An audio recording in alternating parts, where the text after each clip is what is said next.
Welcome to my all dear students. आज हम लोग लेक्चर 8 में पहुँचे हैं, सेट्स क्लास 11 का। और पिछले क्लास 7 सेट्स लेक्चर 8 में हम लोग बात किए थे Venn diagram and operation on set के बारे में। आज हम लोग बात करेंगे इंटरसेक्शन ऑफ सेट्स के बारे में। इंटरसेक्शन ऑफ सेट्स का मतलब क्या होता है कि if you consider the two sets A 1, 2 and 3 is and B set is the 2, 3, 4, then A intersection B is क्या होता है कि A कोई सेट है, B कोई सेट है, दोनों में जो कॉमन है वो मेरा इंटरसेक्शन ऑफ सेट्स कहलाएगा। ओके, इंटरसेक्शन ऑफ सेट्स को हम रिप्रेजेंट इस तरीके से करते हैं। और सेट बिल्डर फॉर्म में हम क्या लिखेंगे, x such that x element, जो एलिमेंट होगा ए का एंड यहाँ पे हो जाता है। मैंने पिछली क्लास में बात किया था कि यूनियन ऑफ सेट्स के बारे में बात किया था, वहाँ यहाँ पे और होता था। और बट इंटरसेक्शन की बात करेंगे तो यहाँ पे हम लोग का एंड होगा एंड एक्स जो एलिमेंट होगा बी का होगा। ओके, तो चलिए इसको डिफाइन करते हैं एक बार फिर से। यहाँ पे क्या कहा जा रहा है कि the intersection of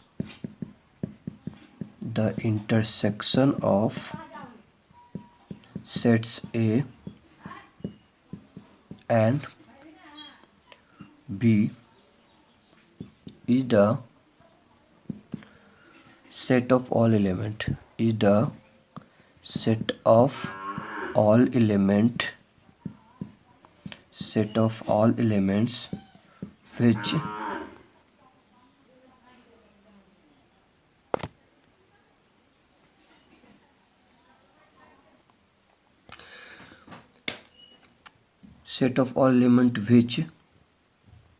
are common to both,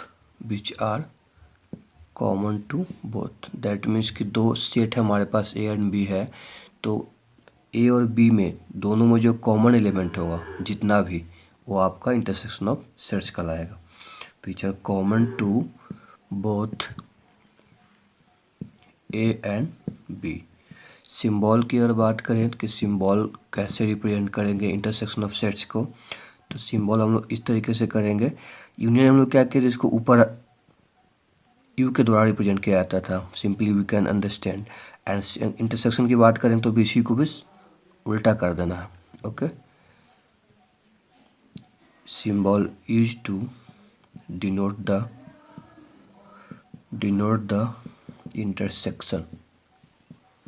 intersection of set। Okay, अब इसमें बात करेंगे सेट बिल्डर फॉर्म में कैसे लिखा जाता है इसको। तो इन सेट बिल्डर फॉर्म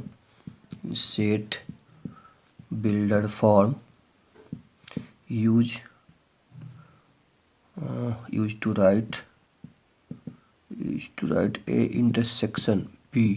तो बेसिकली यहाँ पे होता हम लोग को है, जो यूनियन हम लोग और लिखते थे, यहाँ पे हम लोग एंड का इस्तेमाल करेंगे, ये and X element B. Okay, कुछ एग्जांपल लेके यहाँ पे हम समझेंगे। जैसे मान लीजिए सपोज दैट ए हमारे पास जो सेट है 1, 2, 3 है एंड बी हमारे पास सेट जो है वो 2, 3, 4 है। ओके, तो वेन डायग्राम के द्वारा हम लोग यहाँ पे इस तरीके से रेक्टेंगल जो यूनिवर्सल सेट को इंडिकेट करता है, और ए हमारे पास सपोज दैट ए है और बी हमारे पास एक क्रॉस करेगा। क्योंकि क्रॉस करेगा, क्योंकि क्रॉस तब करता है जब तुम्हारा दोनों में सेट में हम लोग का कॉमन एलिमेंट होता है। जैसे 2, 3, तो ये जो बॉक्स है, इस जो क्रॉस किया हुआ, इसमें हम लोग का जो एलिमेंट होगा वो 2 और 3 है। अब थोड़ा इसको बड़ा बनाना ताकि उसमें से दोनों को लिख सके। मैं यहाँ पे थोड़ा छोटा बना दी, इसलिए मैंने यहाँ पे इसको इंडिकेट किया हूँ। ओके, तो ये जो हम लोग का या जो डार्क किया हुआ जो पोर्शन होगा, that is the A intersection B के बारे में बताएगा, है ना। तो यहाँ जो वैल्यू होगा कितना हो जाएगा हम लोग का 2 और 2, 3। ठीक है, तो अब क्वेश्चन आता है कि ए और बी दो हमारे पास जो इंटरसेक्शन अगर निकाले तो ए हो गया, कॉमन यहाँ पे था। अदरवाइज अगर यहाँ पे कॉमन नहीं होता तो उस केस में क्या नाम दिया जाता है, तो उस केस हम लोग कहेंगे डिसजॉइंट सेट। ओके, तो इसको भी डिफाइन करते हैं। Disjoint sets are when no any element common, no elements which are common to both set, which are common to A and B, जो दोनों में आपका शामिल नहीं है। एग्जाम्पल देख के आप लिख सकते हो। अगर मान लिया एग्जाम्पल यहाँ की बात करें तो 1 2 मान लिया कि ए है और बी हमारे पास मान लिया कि 3 एंड 4 है। ओके, तो यहाँ पे अगर दोनों को अगर रिप्रेजेंट किया जाएगा वेन डायग्राम के अनुसार, तो यहाँ पे हम लोग क्या लिखेंगे कि दोनों को अलग अलग रूप में यहाँ पे हम लोग को लिखना पड़ेगा, है ना। This is called the disjoint set, यानी जिसमें कोई एलिमेंट कॉमन नहीं हो। नेक्स्ट जो हम लोग यहाँ पे बात करेंगे, कुछ प्रॉपर्टी के बारे में बात करेंगे ऑपरेशन ऑफ इंटरसेक्शन का। ओके, तो सबसे पहले हम बात करेंगे यहाँ पे कि अगर ए इंटरसेक्शन बी है, that is also equal to the B intersection A, है ना। This is a law known as the commutative law. ठीक है, आप ए और बी कोई भी एग्जांपल लेके समझ सकते हो कि दोनों का जो इंटरसेक्शन लेंगे, दोनों जो मैच करेगा, तो आप इसको ऐसे या ऐसे भी लिख सकते हैं। एक ही चीज़ हम लोग का है। सेकेंड बात करेंगे 3 सेट के इक्वल बात किया जाए कि इंटरसेक्शन सी दिया हुआ है, तो जो इसका वैल्यू होगा तो एक और बाहर निकालते हैं, तो A intersection B intersection C. ठीक है, तो that is the law known as the associative law. ये सब लॉ के बारे में मैंने यूनियन ऑफ सेट्स में बात किया था। ठीक है, आप तो अगर दोबारा इसको देखना चाहते हो तो आप लेक्चर 87 में जाकर के इसको दोबारा देख सकते हो। तो भाई लोअर क्लास में आपने पढ़ा होगा एसोसिएटिव लॉ के बारे में, कॉन्ट्रैक्ट लॉ के बारे में। ठीक है, तो यहाँ भी हम लोग ऑपरेशन ऑन सेट की बात कर रहे हैं, तो हम लोग एसोसिएटिव लॉ और कॉन्ट्रैक्ट लॉ के बारे में डिस्कस किया जा रहा है। अब क्वेश्चन ये आता है कि अगर फाई को इंटरसेक्शन करते हैं ए के साथ तो क्या मिलेगा। तो फाई हम लोग को मिलेगा कि ए में तो फाई होता नहीं है कोई भी सेट्स में। अगर मान लिया नल सेट अगर होगा तो यहाँ पे भले ही दोनों का इंटरसेक्शन फाई ही मिलेगा। तो इसलिए हम लोग को फाई को इंटरसेक्शन करेंगे, या तो नल सेट ए के रूप में हो या अदर कोई हो तो भी हम लोग को फाई ही मिलेगा, है ना। तो अगर इसी तरीके से अगर क्या किया जाए, हम लोग को यूनिवर्सल सेट को इंटरसेक्शन किया जाए ए के साथ, यानी कि यूनिवर्सल सेट्स में ए शामिल होना चाहिए, यानी कि हम लोग को सिर्फ ए का जो एलिमेंट है वही कॉमन हो गया, that is also equal to the A. That is known as the law of phi and universal set. Okay, next की प्रॉपर्टी की बात करें कि अगर कोई भी सेट हमारे पास ए है और इसका खुद के साथ किया जाए, ए इंटरसेक्शन ए खुद के साथ अगर करते हैं तो हम लोग को वैल्यू क्या मिलेगा, ए ही मिलेगा। ठीक है, आप वैल्यू रख के देख सकते हो। इस लॉ को हम लोग बोलते हैं आइडेम्पोटेंट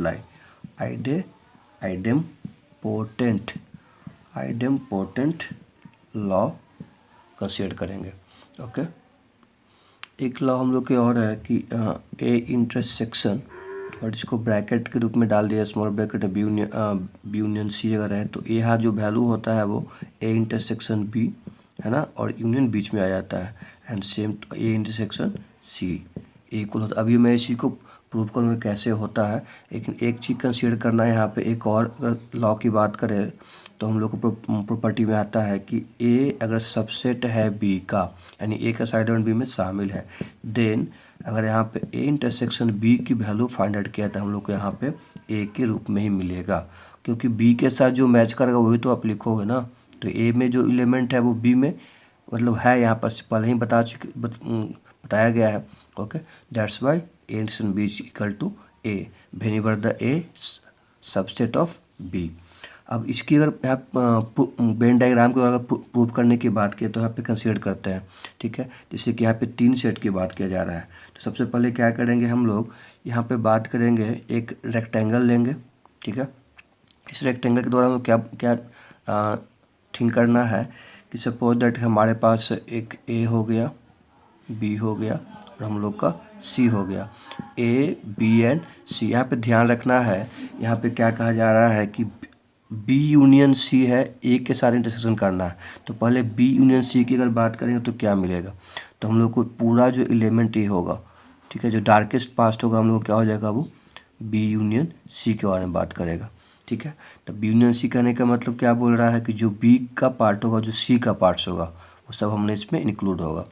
सिमिलरली अगर बात की जाए हम लोग का यहाँ पे कि ए इंटरसेक्शन बी की बात करते हैं, ए इंटरसेक्शन बी की बात करते, लेकिन यहाँ पे ध्यान रखना है कि ए से बी के पहले हम लोग इस पूरा पार्ट को देखते हैं, है ना। तो फिर से एक रेक्टेंगल ड्रॉ करेंगे। है ना। इस रेक्टेंगल की बात करें हम लोग कि हम लोग के 3 पार्ट इसमें होगा, ए और हम लोग का बी होगा, ए होगा। थोड़ा सा डायग्राम आप ठीक से कर लेना, आप जब पेंसिल से करोगे तो एग्जाम वगैरह में, है ना। एक हम लोग का सी पार्ट हो गया। अब ध्यान दो यहाँ पे कि ए जो वैल्यू था हम लोग का बी यूनियन सी यानी बी और सी के एलिमेंट के बारे में बता रहा था, दोनों कंसिडर किया था। यहाँ पे जो बोला जा रहा है हम लोग का कि ए अब है इंटरसेक्शन लिया जा रहा है, यानी कि जो बी यूनियन सी का जो वैल्यू है वो इंटरसेक्शन किससे होना चाहिए, ए के साथ होना चाहिए, है ना। यानी कि ए का जो एलिमेंट है वो ये दोनों में मैच करना चाहिए। तो आप देख सकते हो कि ए का एलिमेंट दोनों में किस में मैच कर रहा है, तो इसी पार्ट में करेगा ना आपको ओनली ए वाला पार्ट, है ना। समझ सकते हो आप कि ए का जो वैल्यू है वो बी यूनियन सी, तो बी यूनियन सी में क्या था, ए वाला पार्ट था, तो बी यूनियन सी में किस पार्ट में मैच करेगा, तो ए का जहाँ जहाँ पार्ट होगा, तो ए का जो पूरा पार्ट हम लोग का था, है ना। अब पूरा पार्ट में ए पार्ट को हम क्या किए, इंक्लूड कर, ए पार्ट हम लोग को मैच कर रहा है, इसलिए हम लोग का ये जो वैल्यू होगा A intersection B union C हो गया। लेफ्ट हैंड साइड हम लोग को ए आ गया था। ऐड अब बात करेंगे इसके राइट हैंड साइड का। सबसे पहले ए इंटरसेक्शन बी की बात करेंगे, तो ए इंटरसेक्शन बी की अगर बात किया जाए तो हम लोग एक डायग्राम यहाँ पे स्केच करेंगे, है ना। तो ए इंटरसेक्शन बी की अगर बात करेंगे तो दो यहाँ पे ए बी सी भी है, बट यहाँ पे हम लोग 3 लेकर ही चलेंगे। तो ए हो गया और इसके साथ हम लोग का बी हो गया और एक हम लोग का 3 हो गया। तो ए बी एंड सी। ध्यान दो यहाँ पे आप हम लोग को ए इंटरसेक्शन बी पहले लिखेंगे। तो ए इंटरसेक्शन बी का मतलब क्या होता है कि जो ए और बी दोनों में शामिल है। तो ए और बी जो दोनों में शामिल अगर होगा तो इसको अगर मान लिया जाए कि इसको सी लेंगे, यहाँ पे हम लोग ले लेते हैं इसको बी, तो हम लोग को तो सी वाला पार्ट तो छोड़ना ही पड़ेगा। ए और बी बोल रहा है ए इंटरसेक्शन बी, तो सी का पार्ट यहाँ पे हम छोड़ दिए हैं, तो हम लोग को वैल्यू जो यहाँ पे क्या मिला, ए इंटरसेक्शन बी का ए वाला पार्ट हम लोग डार्क करेंगे, है ना। अगर सेकेंड बात करेंगे हम लोग ए इंटरसेक्शन सी का, देखते हैं ए इंटरसेक्शन सी की अगर बात करें तो यहाँ पे इस तरीके से फिर से एक बॉक्स बनाएंगे रेक्टेंगल के रूप में, और 3 हम लोग यहाँ पे शेड्स लेंगे, है ना। 3 शेड्स में हम लोग ए बी एंड सी। अब देखो यहाँ पे कहा जा रहा है कि ए इंटरसेक्शन सी, तो ए का जो पार्ट है वो सी में शामिल होना चाहिए, तो यही तो पार्ट है ना हम लोग का ओनली ए वाला पार्ट, ठीक है। यानी ए का जो पार्ट बी में शामिल उसको छोड़ करके ए का पार्ट जो सी में शामिल है, मे बी बी में कुछ सी में ही ओनली हम लोग इसमें शामिल होना चाहिए। ए का पार्ट जो सी में शामिल हो पोर्शन यही होगा, है ना। ए पोर्शन हम लोग क्या है, बी और सी में शामिल है, ए पोर्शन क्या है, ए और बी में शामिल है। यहाँ पे क्या कहा जा रहा है कि ए का पोर्शन सी में जो मैच करता है, तो यही पोर्शन सिर्फ मैच करेगा ना, ओके। तो अब हम बात यहाँ अब ए इंटरसेक्शन बी और ए इंटरसेक्शन सी निकल गया। अब हम लोग यहाँ पे यूनियन लेना है, तो यूनियन की बात अगर किया जाए, अब ध्यान देना यहाँ पे यूनियन की अगर बात किया जाए तो मतलब दोनों में हम लोग को जो कॉमन है उसको तो लेंगे ही, प्लस उसके अलावा जो एलिमेंट होना चाहिए। तो सबसे पहले यहाँ पे हम एक सेट ए ले लिए, एक सेट हम लोग का सी ले लिए, एक सेट हम लोग का बी ले लिए, है ना। तब ध्यान दो यहाँ पे कि कौन पोर्शन है, ए इंटरसेक्शन बी क्या है, तो ए पोर्शन है, तो यहाँ पे इसको हम लोग डार्क करेंगे, तो डार्क मैंने कर दिया, है ना। अब इसमें क्या कह रहा है, जो कॉमन है उसको एक ही बार लेंगे। अब ए पोर्शन करते हैं, ए वाला बचा हुआ रहेगा, यानी कि ये पूरा कंप्लीट हम लोग को ए वाला पार्ट मिला। समझ में आ रहा हुआ चीज़ों को, यानी कि हम लोग ये जो हुआ left hand right hand side, A intersection B union A intersection C, okay. Next topic अगर बात करेंगे यहाँ पे हम लोग, तो बात यहाँ पे करना है डिफरेंस ऑफ सेट्स के बारे में। डिफरेंस ऑफ सेट्स की बात में करेंगे अगर, तो इस एग्जांपल लेके मैं सबसे पहले समझाता हूँ कि 1 2 3 हमारे पास एक सेट्स और बी हमारे पास है 1 और 3 है। तो हम लोग क्या करेंगे, डिफरेंस मतलब क्या, हम लोग बचपन से ही पढ़ रहे हैं कि माइनस के रूप में रिप्रेजेंट किया जाता है, तो यहाँ भी माइनस के रूप में ही करेंगे। तो जो एलिमेंट बी में शामिल है उसको क्या करेंगे, हम लोग ए से एलिमिनेट कर देंगे। तो 1 3 1 3 यहाँ यानी वैल्यू जो हम लोग को वहाँ पे 2 मिलेगा, है ना।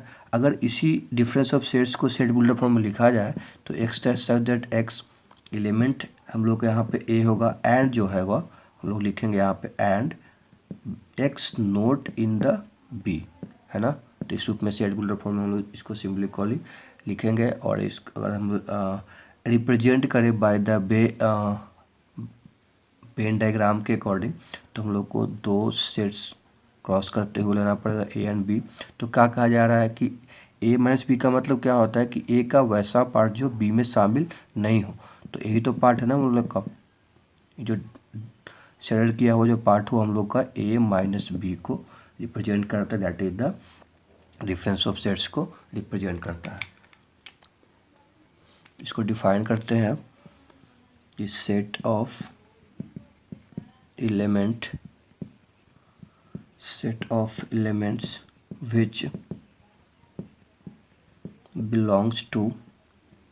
which belongs to A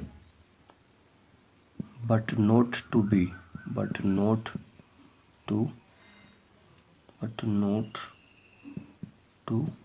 B, okay. Symbolically अगर देखा जाए इसको राइट डाउन कैसे करेंगे तो माइनस सिर्फ लगा देना है दोनों सेट्स के बीच में। Symbolically we write A minus B and how to be read as A minus B के रूप में इसको राइट डाउन करेंगे। सेट बिल्डर फॉर्म में लिखेंगे कैसे, तो यूजिंग द सेट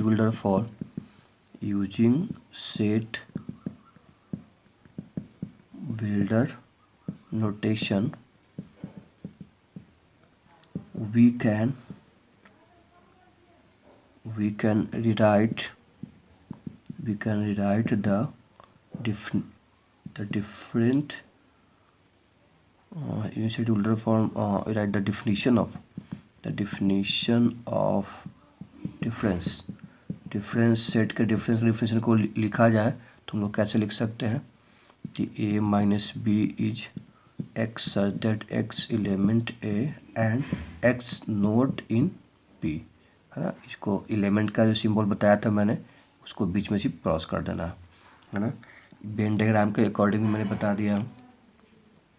प्रॉपर्टी की अगर बात सबसे पहले हम बात करेंगे प्रॉपर्टी का a माइनस ए, यानी कि हम लोग को 5 मिलेगा। दैट मीन्स कि a का डिफरेंस a के साथ तो कुछ नहीं था यानी कि 5। सेकंड है कि a माइनस 5 यानी कि a को मतलब डिफरेंस निकालना है कुछ नहीं के साथ तो हम लोग को डायरेक्टली a फिर से ही मिलेगा। अब बात है यहाँ पे a को माइनस करते हैं यूनिवर्सल सेट के साथ, यानी a जो इसमें शामिल होगा, है ना। तो यहाँ से अगर क्या करेंगे, अगर माइनस करेंगे a में से तो हम लोग को यहाँ से कुछ भी फिर नहीं मिलेगा। वैल्यू जो मिलेगा हम लोग का वो 5 के रूप में मिलेगा, क्योंकि a में जो शामिल उसको घटा ही लोगे तो a में फिर क्या मिलेगा, मतलब पूरा का पूरा a एलिमिनेट हो जाएगा, ख़त्म हो जाएगा। नेक्स्ट बात करते हैं कि a minus B union C, है ना। तो अब a को डिफरेंस किससे करना है, बी यूनियन सी के साथ। तो हम लोग को जो वैल्यू इसका आता है a और b का डिफरेंस और यूनियन लेंगे इसका a और c का डिफरेंस, है ना। अब हम बात करेंगे एक हम लोग का लास्ट जो प्रॉपर्टी है डिफरेंस ऑफ सेट्स पे, हम लोग को है कि a माइनस अगर यहाँ पे b इंटरसेक्शन c कर दिया जाए तो बस यहाँ पे आप इंटरसेक्शन ले लेना, तो दो सेट्स का डिफरेंस इंटरसेक्शन फिर हम लोग का a माइनस सी होगा। तो इसी तरीके से हम लोग का जो डिफरेंस ऑफ सेट्स है उस पर प्रॉपर्टी कंप्लीट हुआ। नेक्स्ट टॉपिक जो बात करना है वो कम्प्लीमेंट ऑफ सेट्स के रूप में बात करना है। जैसे कि यूनिवर्सल सेट्स अगर मान लेते हैं कि यू हमारा जो है अगर 100 to 10 तक दिया हुआ है एंड ए जो हम लोग का दिया हुआ है 1 to 3 दिया हुआ है, ओके। तो हम लोग को जो अगर यहाँ पे निकालेंगे कम्प्लीमेंट सेट के रूप में तो ए डैश या कोई बुक में ए सी भी लिखा रहता है तो आप ए डैश भी लिख सकते हो, ऐसे भी आप पे डिपेंड करता है। तो कम्प्लीमेंट्स ऑफ सेट क्या कहता है कि simply we can the eliminate those value which are present in the U, यानी कि यूनिवर्सल जो वैल्यू प्रेजेंट होगा और उसको हम लोग एलिमिनेट करते हैं। तो 1 to 3 को छोड़ करके 4 5 हम लोग को 10 तक वैल्यू जो हम लोग को वो यानी कि विंकस एंड यू माइनस ए, है ना, वो हम लोग को एड्रेस के यानी कम्प्लीमेंट ऑफ ए के इक्वल होगा, ओके। वेन डायग्राम के अकॉर्डिंग अगर समझा जाए कि कैसे इसको रिप्रेजेंट करेंगे तो वेन डायग्राम के अकॉर्डिंग देख सकते हो आप कि हमें क्या बताया जा रहा है। सबसे पहले एक रेक्टेंगल लोगे, रेक्टेंगल में क्या बता रहा है कि जो सबसे पहले ए लिए हम लोग सेट यहाँ पे, ओके। अब ए डैश कौन सा पोर्शन होगा तो क्या कहा जा रहा है कि ए जो है यानी कि ए को छोड़ करके, क्योंकि ए को वैल्यू को यू से यू हम लोग का ये उससे हटाना है उससे, यानी ये जो पोर्शन होगा हम लोग का ए को छोड़ कर वो हम लोग का ये क्या करेगा, ए डैश यानी कंप्लीमेंट ऑफ ए के रूप में वो रिप्रेजेंट करेगा। यहाँ पर डिफाइन करते हैं तो हम मान लेते हैं कि let U be the universal set, U be the universal set and A uh subset, yes subset of कह सकते हैं, subset of universal set, okay. Then the complement of A is the set of all element of U which are not the element of A अगर ये हम लोग का definition था। अगर बात करेंगे इसका सिंबल के रूप में कैसे रिप्रेजेंट करेंगे, सिंबॉलिकली अगर देखा जाए, सिंबॉलिकली राइट के ए डैश के रूप में रिप्रेजेंट करेंगे।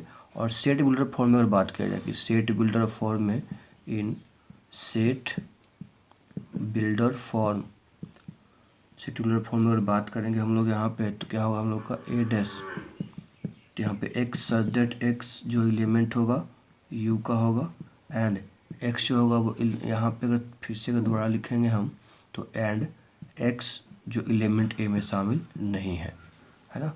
जो एक्स मतलब वैसा लिखना है जो ए में शामिल नहीं होना चाहिए, है ना।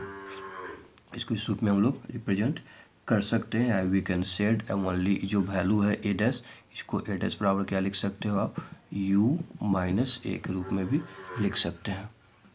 एक टॉपिक हम लोग का सेट्स में डी मॉर्गन्स लॉ है। डी मॉर्गन्स लॉ बेसिकली होता क्या है कि अगर हम लोग दो सेट लेते हैं, उसका यूनियन लेते हैं, यूनियन बी, और इसका कंप्लीमेंट अगर लेंगे तो हम लोग का इंडिविजुअल सेट्स ए का कंप्लीमेंट और इंटरसेक्शन यानी कि यूनियन जो है इंटरसेक्शन को चेंज कर जाएगा, और बी जो है इंडिविजुअल जो सेट्स है वो खुद में कंप्लीमेंट आ जाएगा सॉरी, ठीक है।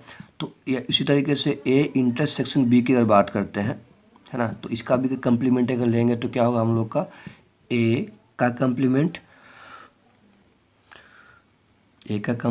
एंड यहाँ पे हम लोग का यूनियन हो जाएगा बी का कंप्लीमेंट, यानी कि दोनों जो हम लोग का प्रॉपर्टी है that is known as the De Morgan law, है ना। एक यहाँ पे कोई मैथमेटिशियन थे डी मॉर्गन, उन्हीं के नाम पे दिया गया है डी मॉर्गन लॉ। अब कॉम्प्लीमेंट सेट्स के बाद हम लोग यहाँ पे बात करें प्रॉपर्टी और कॉम्प्लीमेंट सेट्स के बारे में बात करेंगे, और कॉम्प्लीमेंट लॉ सबसे पहले बात करेंगे। कॉम्प्लीमेंट लॉ में बेसिकली है कुछ नहीं, इसमें हम लोग को करना क्या है कि ए का यूनियन लेते हैं किसके साथ, कंप्लीमेंट के साथ, तो हम लोग को 5 मिलेगा, क्या सॉरी हम लोग यहाँ पे यूनिवर्सल सेट्स मिलेगा। बिल्कुल सब सही कहना है। ए जो है आपको यहाँ पे क्या करना है, यूनियन लेना है। इसको कैसे लिख सकते हैं हम लोग, यानी कि यू माइनस ए भी लिख सकते हो, है ना। यानी कि एक, अब खुद सोचो आप कि यूनिवर्सल सेट्स में ए का घटाना है और फिर से यहाँ पे यूनियन लेना है ए का, तो ऑब्वियस सी बात है कि यू फिर से हम लोग को आ जाएगा, है ना। सेकंड इसमें हम लोग का है कि ए का इंटरसेक्शन लेना है एक कंप्लीमेंट ऑफ ए डैश का, तो हम लोग को वैल्यू क्या मिलेगा, आप खुद सोच सकते हो। ए का इंटरसेक्शन करना है ए डैश, यानी कि जो यू, आप सोच सकते हो ना कि दोनों में मैच कुछ करेगा नहीं यहाँ पे, इसलिए हम लोग को यहाँ पे 5 मिलेगा। इसको सिंपली हम लोग क्या करेंगे, यू माइनस ए भी लिख सकते हैं, और इसका इंटरसेक्शन लेना है, यानी कि ए का कोई एलिमेंट यहाँ पे हम लोग को नहीं मिलेगा, यानी कि जब इंटरसेक्शन नहीं होगा, एक भी एलिमेंट कॉमन नहीं होगा, तो वो 5 के रूप में ही लिखेंगे, ओके। अब डी मॉर्गन लॉ में तो मैंने बता ही चुका हूँ अभी, ओके। एक हम लोग का लॉ इसमें और है कि लॉ ऑफ डबल कंप्लीमेंट, इसको क्या कहते हैं, ए डैश के ए के कंप्लीमेंट और उसका कंप्लीमेंट रहेगा तो हम लोग को फिर से ए मिलेगा, that is known as the law of double complementation, law of double complementation, ठीक है। इस सब हम लोग को प्रॉपर्टी आगे पढ़े यूज करना होगा, तो लॉ ऑफ डबल कॉम्प्लीमेंटेशन, है ना। अब इसमें एक चीज़ और हम देखेंगे कि एक हम लोग को प्रॉपर्टी पढ़ना है कि लॉ ऑफ इम्पिटी सेट या universal set, law of empty sets and universal set.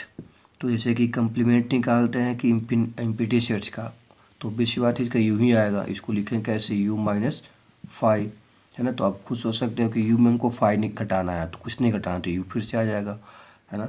Similarly and हम लोग अगर u में से u डैश निकालना है, मतलब u का कंप्लीमेंट निकालना है, तो u माइनस यू यानी कितना, कुछ नहीं, यानी कि जीरो, यानी कि यहाँ पर फाइव लिखेंगे हम लोग, है ना।